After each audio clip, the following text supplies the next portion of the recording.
आज पूर्व सांसद सुजान सिंह बुंदेला के अनुज एवं मध्य प्रदेश कांग्रेस कमेटी के महासचिव चंद्रभूषण सिंह बुंदेला गुड्डू राजा के चाचा नारायण सिंह बुंदेला के पूर्व में हुए निधन पर मध्य प्रदेश कांग्रेस कमेटी के अध्यक्ष जीतू पटवारी उनके झांसी स्थित बुंदेला निवास कुंज वाटिका शोक संवेदनाएं व्यक्त करने पहुंचे। इस अवसर पर झांसी पहुंचने से पूर्व टेलीफोन एक्सचेंज झांसी के पास जिला कांग्रेस कमेटी के अध्यक्ष योगेंद्र सिंह परीक्षा के नेतृत्व में कांग्रेस जनों ने उनका भव्य स्वागत किया।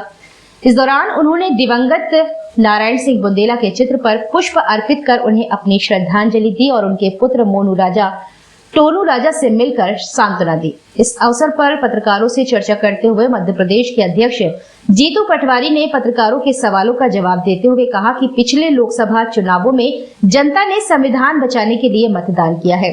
देश में नफरत के लिए कोई जगह नहीं है। इस देश में जाति धर्म से ऊपर संविधान है और संविधान की रक्षा के लिए कांग्रेस कृत संकल्पित है। आने वाले चुनाव में देश की भाजपा पूरी तरह साफ होगी। इस अवसर पर प्रदेश महासचिव गुड्डू राजा बुंदेला, पूर्व केंद्रीय मंत्री प्रदीप जैन आदित्य, प्रदेश सचिव मनीराम कुशवाहा, कुंवर मुकुट सिंह, पूर्व जिला अध्यक्ष चंद्रशेखर तिवारी, पूर्व शहर अध्यक्ष नरेश चंद बिल्हाटिया, हबीबुर रहमान, चंदा भाई, पप्पू राजा सहित सैकड़ों की संख्या में कांग्रेस कार्यकर्ता उपस्थित रहे। नहीं अब यहाँ तो चल रहा है अवसर पर मुझे आने का यहाँ से आने का अवसर मिला। हमारे गुड्डू राजा बुंदेला जी अभी सागर से लोकसभा का चुनाव कांग्रेस पार्टी से लड़े थे। मेरे दोस्त हैं भाई पीछे यार जिस तरह के देश के हालात हैं लोकसभा के चुनाव के बाद जो परिवार के लोग संविधान से प्यार करते थे, जिन लोगों ने इस देश की मूल अस्मिता हिंदू मुस्लिम सिख ईसाई आपस में भाई भाई भाईचारे का जो नारा बुलंद करते थे, उनने नरेंद्र मोदी जी को सबक सिखाया। उत्तर प्रदेश में अद्भुत और अकल्पनीय परिवर्तन हुआ। झांसी थोड़ा सा हमारे से छूट गया। मैं मानता हूँ कि यहाँ की भी जनता बदलाव के मूड में थी, पर देश ने मैसेज दे दिया कि किसी भी प्रकार की तानाशाही पूर्ण व्यवहार ये देश कभी भी पसंद नहीं करेगा, क्योंकि हमें फिर भी विपक्ष की भूमिका मिली है। तो वो चाहे युवाओं के मुद्दे हो, रोजगार के, एग्जाम्स के, 7 साल में 70 एग्जाम्स में घपले और घोटाले हो गए नरेंद्र मोदी के राज में। चाहे किसानों की बात हो, चाहे हमारे आरक्षित वर्ग के परिवारजनों की बात हो, चाहे ऐसा वर्ग जिसको सरकार की और विपक्ष की आवश्यकता होती है, उसकी बात हो कांग्रेस पार्टी दृढ़ता से करती है। और नेचुरल है, स्वाभाविक है कि संसद में उसका असर भी दिखने लगा। अभी मैं मध्य प्रदेश के गाँव से आ रहा हूँ। हमारे चकरपुर के परिवारजनों के गैंग रेप एक दलित बहन का किस तरीके से 4 भाजपा के कार्यकर्ताओं ने किए, विधायक के साथियों ने किया, ये एहसास क्या कराता है।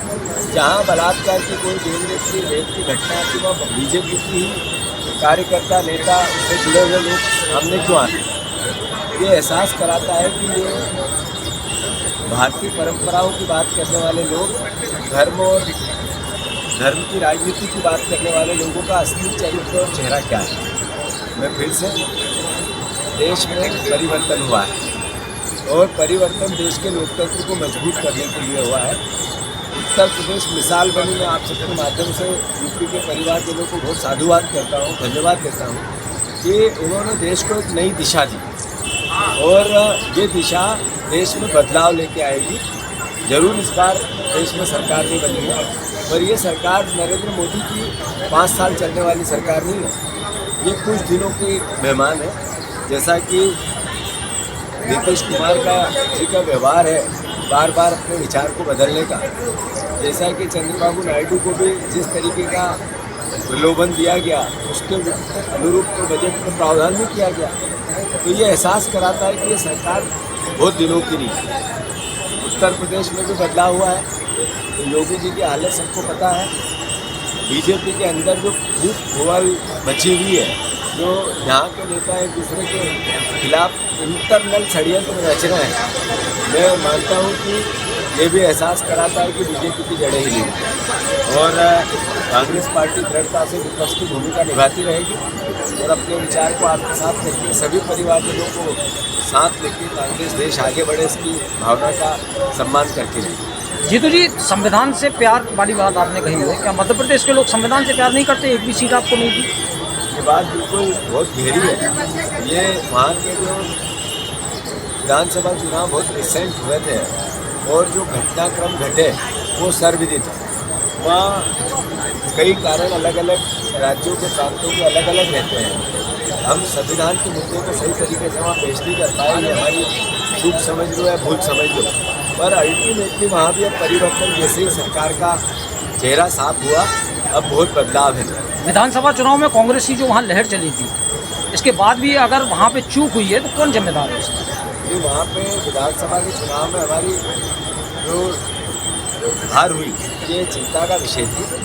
और चूँकि अभी 5, 6, 7 महीने टोटल आज हुए हैं जब विधानसभा के चुनाव हुए, और जैसे ही 3 महीने लोकसभा के चुनाव हो गए हैं, पार्टी बहुत बड़ा परिवर्तन कर रही है। निचले स्तर पर, ग्रामीण स्तर पर पार्टी की इकाई को एक्टिवेट करने की पूरी एक रणनीति बनाई गई है और उस पर पार्टी काम कर रही है। आने वाले समय में कई चुनाव कांग्रेस है। बार बार विचार बदलने वाले जिन 2 लोगों की आपने बात की है, उनकी तरफ कांग्रेस भी देख रही थी सब कुछ जानने के बाद भी। मैंने अपना उत्तर दिया है, आप वेट करो, बहुत जल्दी फिर